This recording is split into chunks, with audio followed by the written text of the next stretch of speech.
ఓం శ్రీమాత్రే నమః. ఈరోజు మనం కర్నూలులోని జగన్నాథగట్టు క్షేత్రానికి వెళుతున్నాము. ఇక్కడ శ్రీ రూపాల సంగమేశ్వర స్వామివారి దేవాలయం ఉన్నది. ఈ స్వామివారిని సంగమేశ్వరం నుండి ఇక్కడికి తరలించారు కావున సంగమేశ్వరుడు అని, స్వామివారికి అభిషేకం చేసే సమయంలో శ్రీ స్వామివారి పైన మన రూపం కనిపించడం వలన శ్రీ రూపాల సంగమేశ్వర స్వామి అని నామకరణం చేయడమైనది. ఈ దేవాలయం యొక్క విశేషం ఏమిటంటే, ఇక్కడ దేవాలయం రాతిరథం ఆకారంగా నిర్మించారు. ఇక్కడ స్వామివారు బ్రహ్మసూత్రం కలిగిన 6 అడుగుల మరకత లింగాకారంలో మనకి దర్శనం ఇస్తున్నారు. ఇక్కడ 66 అడుగుల చెక్క ధ్వజస్తంభం ఉన్నది. ప్రతిరోజు ఈ రాతిరథం దేవాలయం నందు పార్వతీ పరమేశ్వరుడు సంగమేశ్వరం నుండి కాశీకి వెళ్ళి వచ్చేవారని పురాణాలు చెబుతున్నాయి.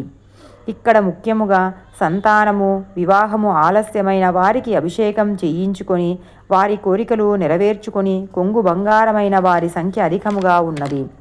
ఈ దేవాలయం ఉదయం 7:30 తెరిచి 9 గంటలకు మూసివేస్తారు. తిరిగి సాయంత్రం 4:30 తెరిచి 6:30 మూసివేస్తారు. ఈ జగన్నాథగట్టు శివకేశవులకు నిలయముగా మారి భక్తుల కోరికలు నెరవేర్చు కొంగు బంగారమై విరాజిల్లుతున్నది.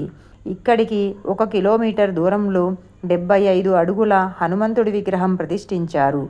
మీరు కూడా కర్నూలు వచ్చినప్పుడు ఈ జగన్నాథగట్టు దేవాలయాన్ని దర్శించండి. మీకు నచ్చిందా ఈ video? Please like, share and subscribe. Thank you.